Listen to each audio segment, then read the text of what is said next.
Alors, bien sûr, la Lune a aussi une influence sur la nature et sur l'être humain. Elle va recevoir les forces du Soleil, qui est très masculin, la tamponner avec toute son énergie féminine et nous refléter l'union des deux tel un miroir. On contemplait aussi beaucoup la Lune autrefois. Dans les phases lunaires, vous avez la Lune croissante, la Lune décroissante qu'on voit. Mais ce qui est moins visible, c'est le mouvement de la Lune par rapport à la Terre. Et pour remarquer ce mouvement-là, vous allez vous mettre dehors, vous fixer un point qui sera toujours le même et vous allez regarder la Lune par rapport à ce point. Vous allez voir que la Lune, elle monte dans l'horizon et elle redescend dans l'horizon. Quand elle monte, on dit que c'est la Lune ascendante. Quand elle redescend, c'est la Lune descendante.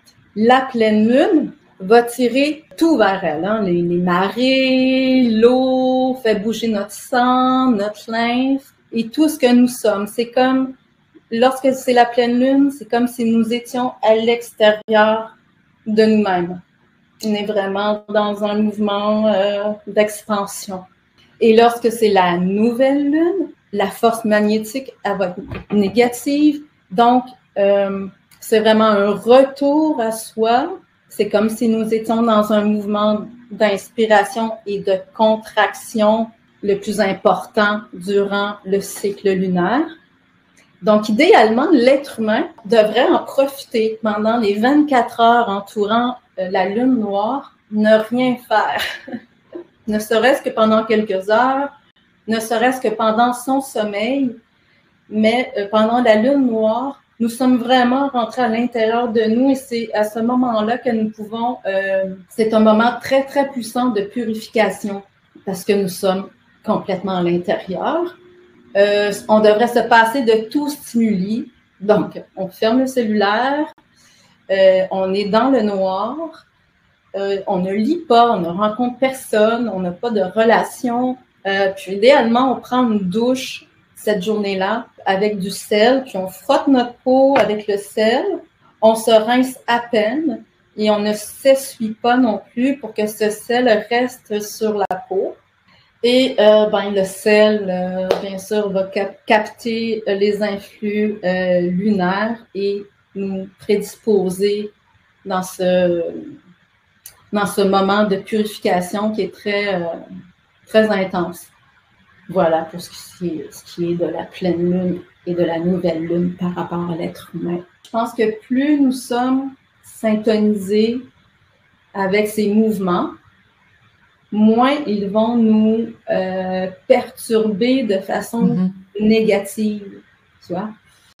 Donc, parce que la lune, elle peut nous empêcher de dormir, la pleine lune, elle peut nous rendre très, très émotifs, mais c'est un peu comme je disais, si on ne se remplit pas de la lumière du soleil pendant l'été, ben on va vivre on risque de vivre, du moins, un genre de dépression. Aussi, toujours observer la pleine lune, je disais que les anciens se contemplaient la pleine lune parce qu'elle était le reflet, le miroir de leur âme.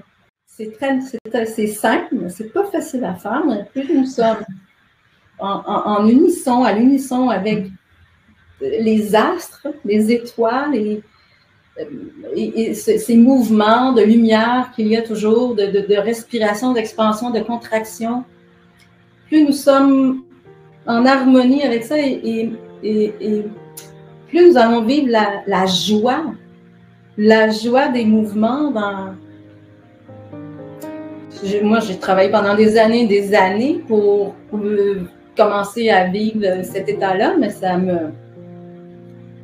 une fois qu'on commence à embarquer dans cette roue, c'est une roue qui tourne et on ne peut plus arrêter. Ça devient de plus en plus important dans notre vie. On a besoin de se nourrir des fêtes, du rythme, des rituels. Et bon, après, on a un plaisir fou à vivre les saisons. On a un plaisir fou quand la lune est pleine. On ne peut pas s'empêcher d'aller l'observer, de sortir dehors. Donc, ouais, voilà.